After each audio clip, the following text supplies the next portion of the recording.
హైదరాబాద్లోని హయాత్ నగర్లో ఘోర రోడ్డు ప్రమాదం జరిగింది. వేగంగా వస్తున్న కారు డీసీఎంను ఢీకొనడంతో ముగ్గురు అక్కడికక్కడే మృతి చెందారు.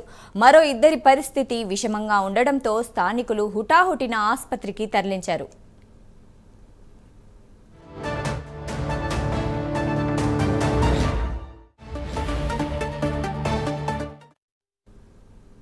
ఈ విషయంపై మరింత సమాచారం మా ప్రతినిధి ప్రవీణ్ అందిస్తారు. అయితే హయత్ నగర్ లో ఈ ఉదయం హయత్ నగర్ కుంట్లూరులో ఘోర రోడ్డు ప్రమాదం జరిగిందని తెలుస్తుంది. అయితే ఆగి ఉన్నటువంటి డీసీఎం ని కారు ఢీకొట్టడంతో కారులో మొత్తం టోటల్గా నలుగురు ప్రయాణిస్తున్నారు. 6 మంది ప్రయాణిస్తున్నారు. 6 మంది ప్రయాణిస్తున్న క్రమం లోపల అయితే ముగ్గురు అక్కడికక్కడే స్పాట్ లో చనిపోయారు. మరో ఇద్దరి పరిస్థితి కూడా అయితే విషమంగా ఉందని చెప్తున్నారు. ఎవరైతే ఈ యొక్క ఇద్దరి పరిస్థితి విషమంగా ఉందో వారిద్దరిని హాస్పిటల్ కు తరలించారు.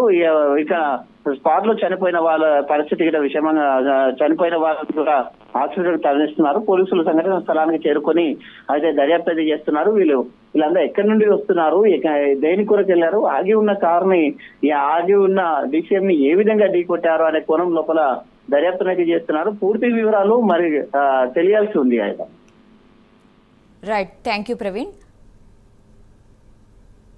పశ్చిమ గోదావరి జిల్లా నరసాపురంలోని